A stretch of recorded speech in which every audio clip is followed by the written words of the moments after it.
Jangan lupa subscribe YouTube channel Metro TV News dan jangan lupa nyalakan notifikasinya. Hasil penelitian tim forensik RSC memastikan Brigadir Yosua Huta Barat tewas karena luka senjata api, di mana tembakan paling mematikan ada di bagian kepala dan dada. Luka tembak mematikan tersebut diduga yang dilakukan oleh Irjen Verdi Sambo dan Barada Eliezer.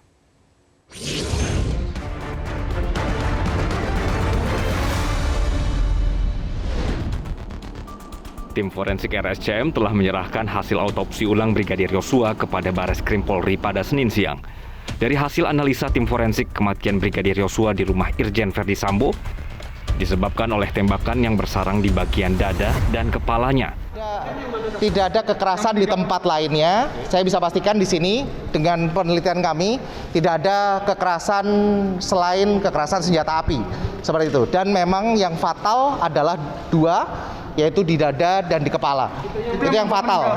Yang fatal, iya, pasti bikin meninggal. Kalau memar di badan itu Tidak ada kekerasan lain selain kekerasan senjata api. Seperti itu. Tim forensik juga menyimpulkan putusnya jari Yosua dikarenakan tersambar peluru. Sebelumnya pihak keluarga Yosua menduga ada unsur penyiksaan yang membuat jari Yosua terputus. Luka, ciri-ciri luka yang kita lihat itu kita tidak bisa lagi tentukan ini luka tembak jarak jauh atau dekat atau sangat dekat karena gambarannya sudah sama.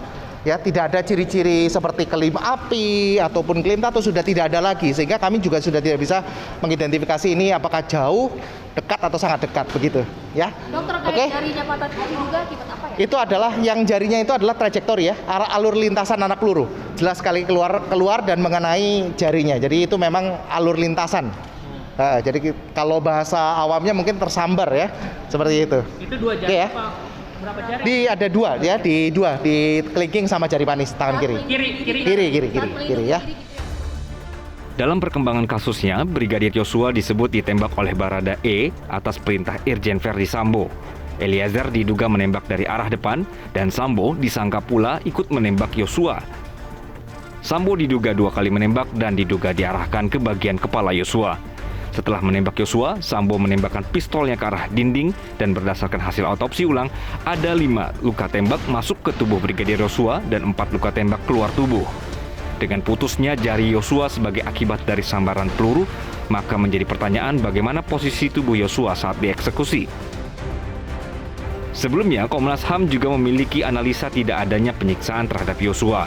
Berdasarkan keterangan tim forensik, Lab 4 Polri, serta pemeriksaan balistik di rumah dinas Sambo. Komnas HAM menganalisa Yosua tewas karena luka tembak, di mana jarak tembakan cukup dekat sehingga menewaskan Yosua seketika. Kami tidak menemukan indikasi itu. Tidak menemukan indikasi terkait penganiayaan.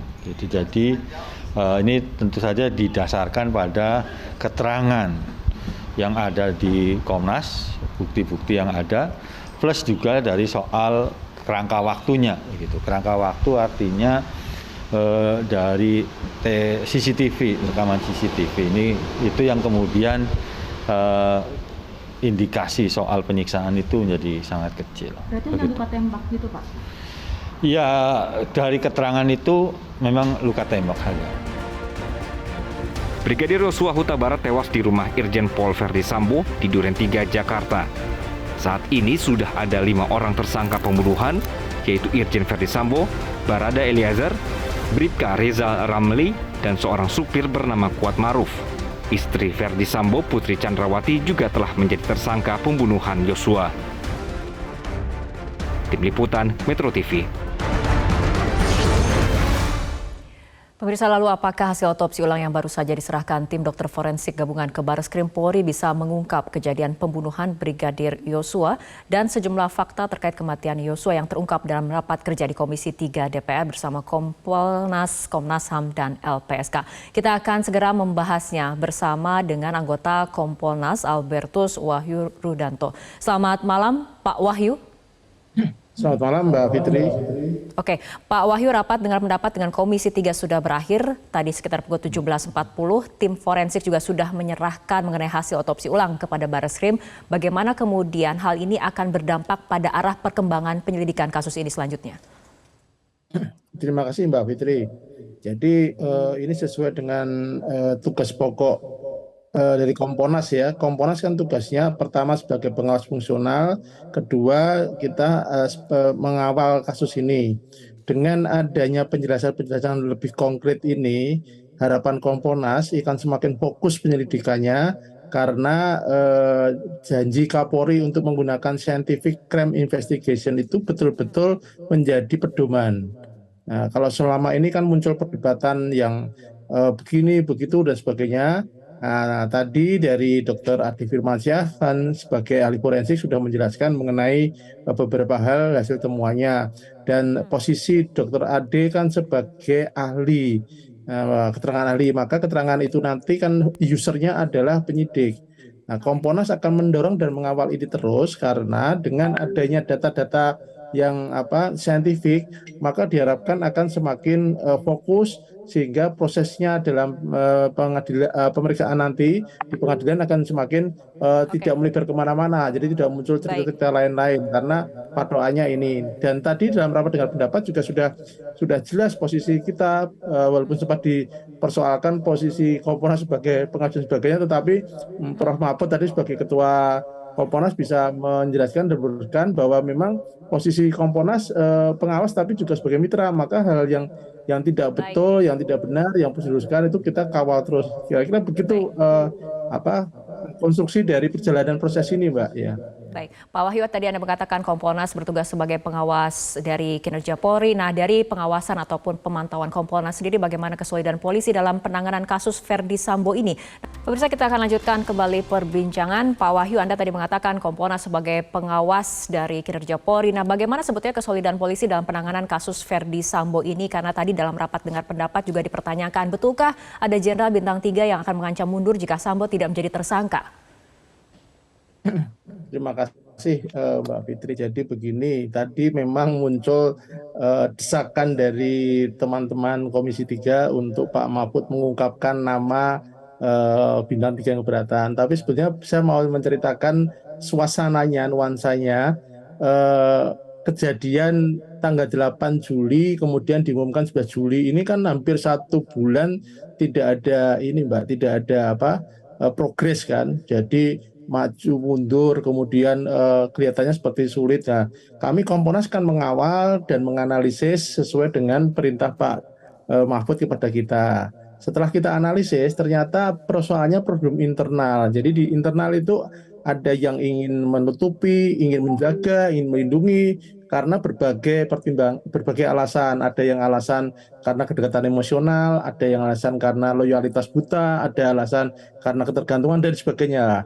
Nah, kemudian akhirnya termasuk para petinggi yang tadi disebut Bintang 3 itu, soal namanya saya kira nanti ditanyakan ke Prof. Mahfud karena beliau yang tahu persis dan beliau yang punya akses informasi yang lebih detail. Tetapi kesimpulan yang kami dapatkan dari kesulitan itu karena problem internal, maka satu-satunya cara harus dilakukan pemutusan akses dari mereka yang bisa intervensi dan mereka yang bisa mengganggu proses ini. Itulah kemudian pada tanggal 4 Agustus. Bagaimana, Mbak? Pemutusan akses seperti apa yang dimaksudkan oleh Kompolnas? Pemutusan akses karena mereka ini kan punya kewenangan, mereka ini punya jabatan yang bisa mempengaruhi anggotanya, yang bisa mempengaruhi proses pemeriksaan dan sebagainya. Maka harus diputus. Cara yang putus adalah mencopot. Dan itu kita melakukan rekomendasi ke Pak Kapolri, Kompolnas resmi rekomendasinya, dan kita sampaikan ini nggak bisa hanya 1-2 orang. Tadinya kan cuma nonaktif 3 orang saja, Kadipropam, Karopamina sama Kapolres. Tapi kita lihat itu tidak punya efek. Harus dicopot banyak orang. Itulah yang kita sebut istilahnya bedol desa itu. Dan akhirnya pada tanggal 4 Agustus 2022 itulah Kapolri mengeluarkan TR di mana mereka ada 15 nama yang dicopot. Dan inilah yang kemudian menjadikan proses ini signifikan sekali, akselerasinya kan cepat sekali. Jadi kesimpulan kita memang problem awalnya problem internal. Ya. Oke, baik, Kompolnas tadi mengatakan rekomendasi kepada pihak kepolisian untuk memutus akses bagi pihak-pihak yang bisa kemudian mengintervensi penyidikan kasus ini. Apakah kemudian Kompolnas juga memberikan rekomendasi kepada Polri untuk kemudian membuka motif pembunuhan agar kemudian tidak terjadi disinformasi di masyarakat? Nah, kalau soal pendalaman motif itu kan di ranahnya penyidik. Komponas kan tidak bisa masuk ke dalam wilayah penyidikan. Tetapi melihat aspirasi publik, tentu Komponas selalu menyerap aspirasi ini. Karena sebagai pengawas fungsional, kita kan juga tidak ingin posisi Polri sebagai institusi ini marwahnya terganggu. Oleh karena itu, apa yang menjadi aspirasi publik tentu akan kita komunikasikan. Seberapa tingkat eh, kemungkinannya untuk kemudian dibuka, kita tentu akan diskusi panjang lebar karena kewenangannya ada pada penyidik. Nah, jadi karena kalau sudah kan sekarang Pak Sambo sudah mengaku sebagai pelaku, mengaku yang merekayasa, jadi sebetulnya sudah jelas lah dan pasalnya pun sudah yang diterapkan pasal 340 sama dengan Bu Sambo. Jadi ini sebetulnya sudah sangat track record dalam proses penyidikan sudah jelas. Hanya memang tuntutan publik kan soal motif untuk dibuka itu nanti penyidik lah itu Mbak yang punya pertimbangan, karena ini sekarang kan sudah naik ke tahap 1, yang 4 orang itu sudah naik ke kejaksaan, tinggal nanti nunggu kalau nanti kejaksaan ini sudah jalan kemudian ke pengadilan tentu akan terbuka semua. Ya. Oke. Tadi dari rapat dengan pendapat dengan Komisi 3, apakah diambil sebuah kesimpulan untuk kemudian babak selanjutnya dari penyidikan kasus ini, Pak? Tadi tidak diambil kesimpulan. Jadi kebetulan kami tadi kan yang pertama karena Pak Mahfud ada kegiatan lain jam 12:30 sehingga awal kami tadi rapat dimulai jam 10 sampai sekitar jam 1 tadi pendalaman oleh Komponas, baru setelah kemudian ada istirahat baru dilanjutkan Komnas HAM dan LPSK. Tidak ada kesimpulan, tetapi kami menangkap bahwa dari pihak DPR memang minta posisi Komponas sebagai pengawas ini lebih efektif, sehingga sampai tadi ada masukan dari Pak Asrul Sani misalkan, karena melihat kelemahan Komponas ada di kewenangan dan itu ada di regulasi, maka harus ada penguatan. Karena memang kalau nggak ada penguatan, Komponas sifatnya ya hanya rekomendasi, kemudian maka yang dilakukan Pak Mahfud, terobosan Pak Mahfud terus terang saja melakukan politik hukum.